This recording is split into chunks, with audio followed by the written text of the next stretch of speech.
que eu voltei com um vídeo assim que eu particularmente gosto muito, entendeu? Eu cresço, que é o quê? Curiosidades da nossa igreja maravilhosa, coisas que eu não conhecia, que eu passei a conhecer, ou que me despertou um certo, assim, interesse, e aí eu trouxe pra vocês. E no vídeo de hoje eu trouxe pra vocês um pouquinho sobre a Biblioteca do Vaticano. Só dando um spoiler, um lugar assim, onde tem toda a história da nossa igreja. Então, antes de eu começar esse vídeo, já vai dando seu like, se inscrevendo no canal, ativando o sininho de notificação e compartilhando com seus amigos para nossa família de evangelização ficar enorme. Estamos com uma 2K, então já compartilha e se inscreve no canal. Então, sem as delongas, vamos pro vídeo! Como vocês já viram no vídeo, como eu já falei, eu trouxe pra vocês hoje o vídeo de eu contando um pouquinho sobre a Biblioteca do Vaticano e no final do vídeo vocês vão entender o porquê eu trouxe esse vídeo, mas você precisa assistir o vídeo todo, tá bom? Então vamos lá! A Biblioteca do Vaticano não é nada mais, nada menos do que a biblioteca mais rica e mais antiga da Europa. E ela fica, claro, localizada no Vaticano. O que tem nessa biblioteca, Júlia, que é tão importante? Nessa biblioteca existem muitos documentos escritos, manuscritos da nossa igreja. Não só da nossa igreja, mas eu já tô dando uns spoilers tudo do vídeo aqui, né? Mas daí eu preciso pegar uma base. Ela tem um patrimônio de mais de 180 mil manuscritos e arquivos. Tem 1,6 milhão de livros impressos, 8,6 mil incunábulos. Se você não sabe o que é incunábulos, eu também não sabia, eu tive que pesquisar no dicionário. Foram lá os primeiros arquivos, né, os primeiros escritos, livros impressos lá dos primeiros tempos. Tem também 300 mil moedas e medalhas, né, que fazem parte da história, seja arte, né, e 150 mil gravuras e desenhos e 150 mil fotografias. Então nessa biblioteca não existe só livros ou arquivos ou manuscritos ou esse nome difícil que eu falei que é incunábulos, mas existem também moedas, medalhas, fotografias, desenhos, né, até de arquitetura, por exemplo, da arquitetura da Basílica de São Pedro, por exemplo, entendeu? Tá tudo guardado lá. Mas existe um tipo de arquivo que não fica nessa Biblioteca do Vaticano, que é chamado os arquivos secretos, onde nem os estudiosos, nem os historiadores têm acesso. E eu já vou falar isso um pouquinho. Só joguei aqui pra você ficar interessado. Mas, Júlia, pra que tanto livro? Amado, vamos lembrar que é assim. É 2000 anos de história, então é normal ter muitos livros, muitos documentos, até porque lá não existe só documentos da igreja. Claro, tem documentos da igreja, mas tem a presença dos pensamentos da humanidade, ou seja, todos os pensamentos da humanidade estão escritos nesses livros, nesses documentos, estão lá. Então lá tem arte, tem matemática, tem ciência, tem arquitetura, tem direito, tem medicina, fora, né, os documentos da igreja lá atrás e até atual em diferentes tipos de idioma, né, idiomas orientais como grego, latim, essas línguas assim mais orientais. E sabe o que eu parei para pensar? Existem tantos livros, tantos manuscritos, tantos assim documentos.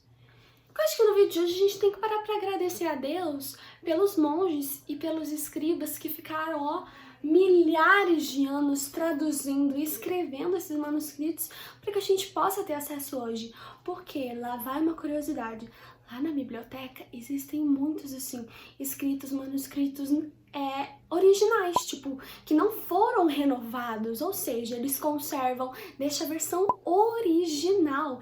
Então imagina, um escriba, não, um monge lá no começo da igreja traduziu um escrito de determinado assunto, e aí ao longo do tempo ele vai envelhecendo, claro, mas aí a igreja conserva tudo bonitinho e tem acesso a esses escritos até hoje. Acho que, assim, eu nunca vou relar num desses, mas eu penso que deve ser muito legal pegar um negócio que tem tantos anos de história. Então hoje Vamos agradecer a Deus pela vida desses escribas, né? Desses monges que deram a vida traduzindo grandes exemplares da nossa igreja. Eu só tô falando aqui de escritos e de livros e de documentos, mas não tô falando nenhum exemplar, nenhuma dos títulos que existem lá.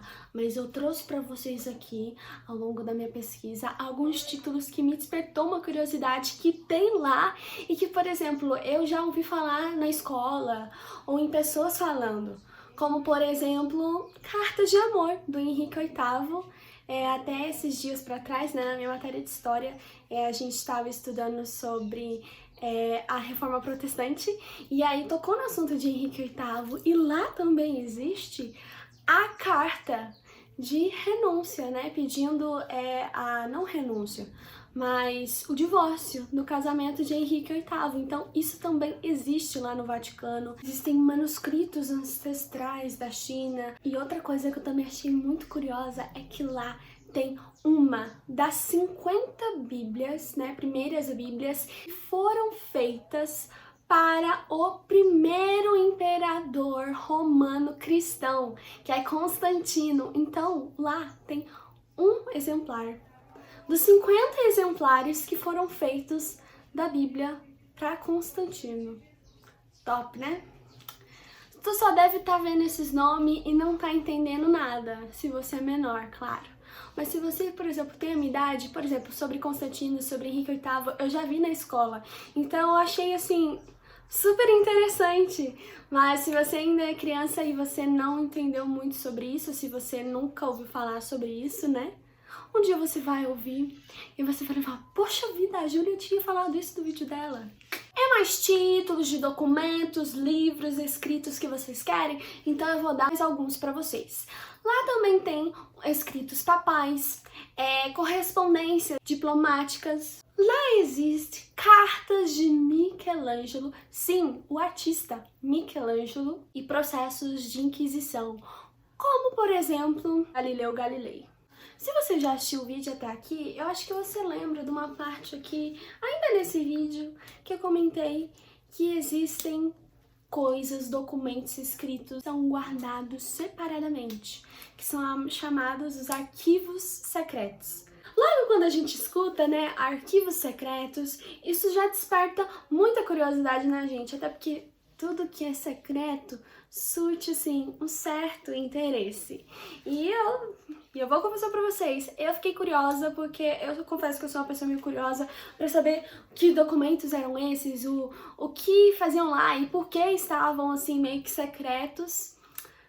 E eu cheguei ao consenso de que existem, sim, documentos, arquivos que são separados da Biblioteca do Vaticano, algo que tem que ficar no sigilo, no secreto, entendeu? E que só o Papa, ou pessoas assim autorizadas pelo Papa, que tem acesso a esses escritos. Não se sabe ao certo quantos arquivos existem lá e quais são esses arquivos, mas o que a gente sabe e o que eu sei é que o terceiro segredo de Fátima está lá. Aí você vai se perguntar, Júlia, o porquê que essas coisas não são divulgadas? Eu me fiz essa mesma pergunta. E por que tem que ficar em sigilo? E por que não pode ter acesso e tal? E só o Papa? Por quê, gente? Porque foram coisas escritas e que às vezes não é o tempo ainda de ser divulgado. Eu perguntei para uma fonte muito confiável mesmo, viu? Só não vou divulgar porque a gente tá falando de coisas secretas. Mas, de acordo com a minha fonte super confiável, vamos levar em consideração esse negócio dos arquivos ficar anexo e ficar em sigilo.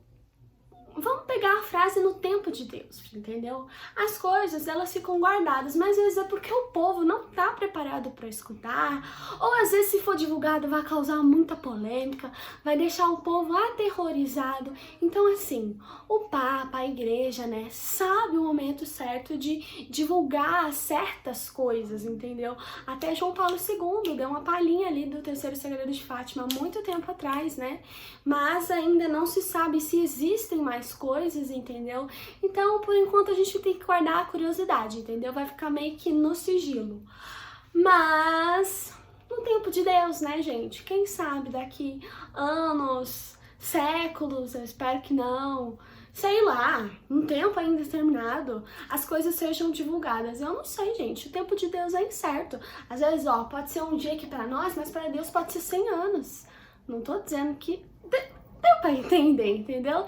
Então, se você ficou curioso, como eu fiquei, eu só vou guardar meu coração, entendeu? Vou guardar no meu secreto, porque quem sabe um dia eu não fico sabendo, né? Outra coisa que eu esqueci de contar pra vocês ao longo desse vídeo e que eu vou trazer aqui agora, é que eu me perguntei, assim como o Vaticano, né, a igreja, pode ser visitada, será que a biblioteca também pode?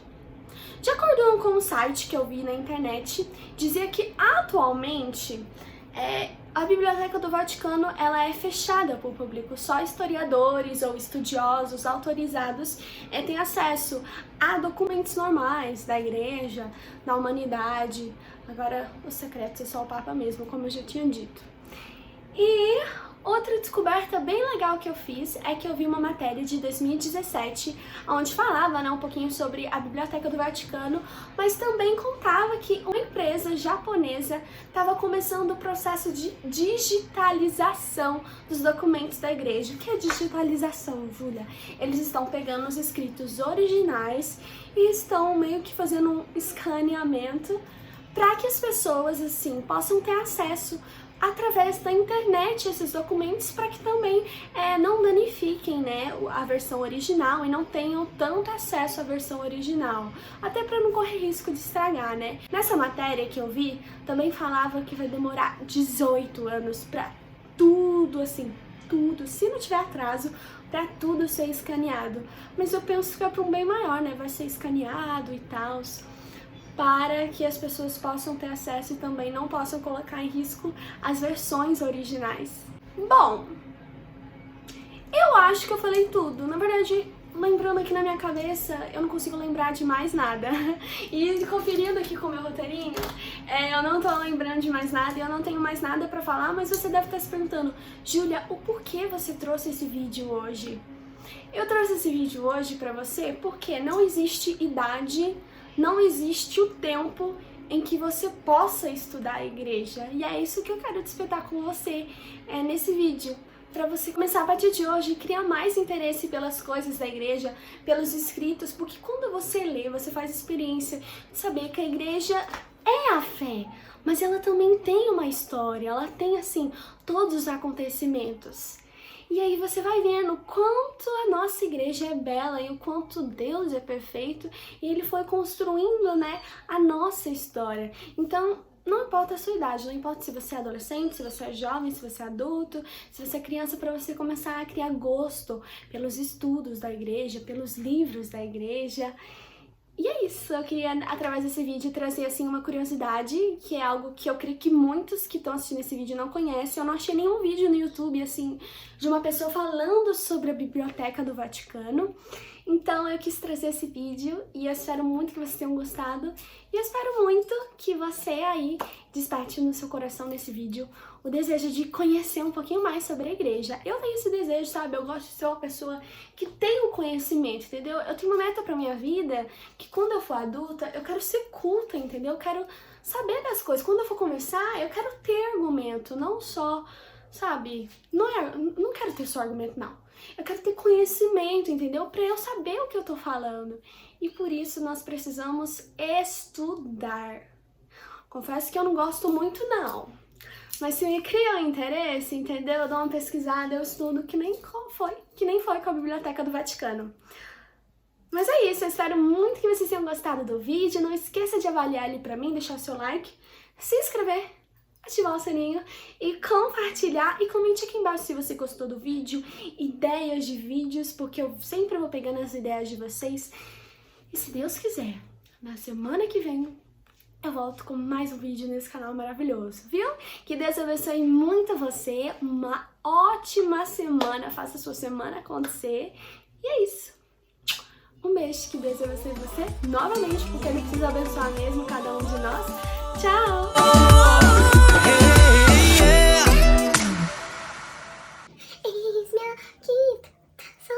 Aí tem que fazer a transição. Corta aquela parte anterior, tá? Mas